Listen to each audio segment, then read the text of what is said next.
Party ఫిరాయించినటువంటి ఎమ్మెల్యేలకు సంబంధించిన విషయంలో కీలకమైనటువంటి పరిణామాలు చోటు చేసుకుంటా ఉన్నాయి. వాళ్ళు స్పీకర్కు పంపించిన విచారణ ఏదైతే స్పీకర్ పంపించినటువంటి వివరణ నేపథ్యంలో ఈ వివరణకు సంబంధించి ఇప్పుడు మరింతగా ఇబ్బంది పడేటువంటి సిచ్యువేషన్స్ కనబడతా ఉన్నాయి. అయితే వివరణను పంపించడం జరిగింది. ఆ వివరణలో ఒక అంశాన్ని లేవనెత్తడం జరిగింది. వాళ్ళు ఎప్పుడు కూడా మేము పార్టీ మారలేదు, మర్యాదపూర్వకంగా ముఖ్యమంత్రిని గెలవడం జరిగింది, మర్యాదపూర్వకంగా ముఖ్యమంత్రి మాకు కండవలు కప్పిర్రు, అంతే తప్ప మేము ఎక్కడ కూడా పార్టీ మారలేదని చెప్పేసి లిఖితపూర్వకంగా వీళ్ళు పంపించిన సిచ్యువేషన్స్ ఉన్నాయి. అయితే లిఖితపూర్వకంగా పంపించినటువంటి ఒక విషయానికి సంబంధించి స్పీకర్ ఏం చేసిండంటే స్పీకర్ దగ్గర నుంచి నోటీసులు వీలకపోయినాయి. నోటీసులు వీలకపోతే వీళ్ళు ఏం చేసారు, మళ్ళీ లిఖితపూర్వకంగా ఈ 8 మంది ఎమ్మెల్యేలు ఆల్రెడీ మళ్ళీ స్పీకర్కు మళ్ళీ రిటర్న్ రిప్లై రాసిరు.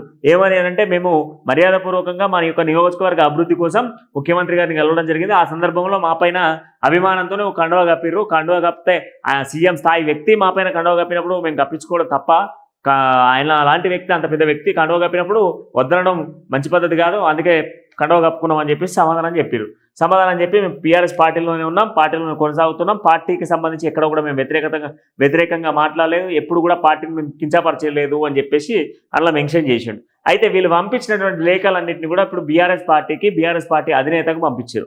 బీఆర్ఎస్ పార్టీ అధినేతకు పంపించి సుప్రీంకోర్టు ఆదేశాల మేరకు పార్టీ ఫిరాయింపినటువంటి సందర్భంగా ఎమ్మెల్యేల విచారణను అసెంబ్లీ స్పీకర్ గడ్డం ప్రసాద్ కుమార్ బీఆర్ఎస్ పార్టీకి పంపించడం జరిగింది. తాము పార్టీ మారలేదని చెబుతూ వారు సమాధానాలు మాకు పంపారంటూ ఈయన పేర్కొన్నారు. మరి మీరు మీ అభిప్రాయాన్ని చెప్పాలని స్పీకర్ కోరుతూ దీంతో బీఆర్ఎస్ అధిష్టానం అప్రమత్తమైంది. దీన్ని ఈ నెల 13లోగా స్పీకర్కు మళ్ళా వివరణ ఇవ్వడానికి సిద్ధమైనట్టుగా తెలుస్తూ ఉంది. కంప్లీట్గా బీఆర్ఎస్ పార్టీ వీళ్ళంతా కూడా ఎవరు పాత బీఆర్ఎస్ వాళ్ళు, వీళ్ళంతా పాత బీఆర్ఎస్ పార్టీ బీ ఫామ్ మీద గెలిచిన వ్యక్తులు వీళ్ళంతా 8 మంది. ఈ 8 మంది ఏం చేశారంటే మేము బీఆర్ఎస్ పార్టీలో ఉన్నాం, కాంగ్రెస్ పార్టీలకు పోలే, మా పైన కట్టుకున్నటువంటి కండవలు కాంగ్రెస్ కండవలు కావు, జస్ట్ ముఖ్యమంత్రి లాంటి వ్యక్తి మా పైన కండవ కప్పినంత మాత్రం మేము పార్టీ మారినట్టు కాలేదు అని చెప్పేసి పంపించారు కదా. ఇక పంపించిన దానికి ఏంటంటే ఇప్పుడు బీఆర్ఎస్కు ఎక్కడి నుంచి పోయినాయి, స్పీకర్ దగ్గర నుంచి డైరెక్ట్ ఎక్కడికి పోయినాయి, కేసీఆర్ దగ్గరకు వచ్చినాయి వీళ్ళు పంపించిన రిప్లైలు.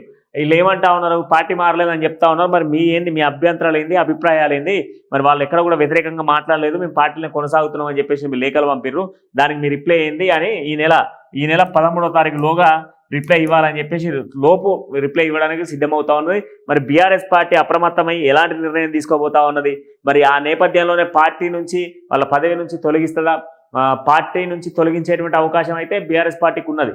బీఆర్ఎస్ పార్టీ వాళ్ళ పార్టీ నుంచి తొలగించేటువంటి అవకాశం ఉన్నాయి, తొలగిస్తే కేసు రివర్స్ అయ్యేటువంటి అవకాశం లేదు. సో దీని నేపథ్యంలోనే వీళ్ళు పార్టీలకు సంబంధించి మరి బీఆర్ఎస్ న్యాయ నిపుణులతో చర్చించి ఎలాంటి నిర్ణయం తీసుకోబోతా ఉన్నది, అండ్ దాంతోపాటు ఈ 8 మందికి సంబంధించిన రిప్లై ఏ విధంగా ఉండబోతా ఉన్నది అనేది ఇప్పుడు ఆసక్తికరంగా మన సిచ్యువేషన్స్ కనబడతా ఉన్నాయి. బీఆర్ఎస్ నిర్ణయం ఏంటి, ఏ దిశగా పోతుంది, వీటికి సంబంధించి లేటెస్ట్ వీడియోలతో మళ్ళీ కలుద్దాం. అంటిల్ దెన్ చూస్తున్నటువంటి కేఎంఆర్.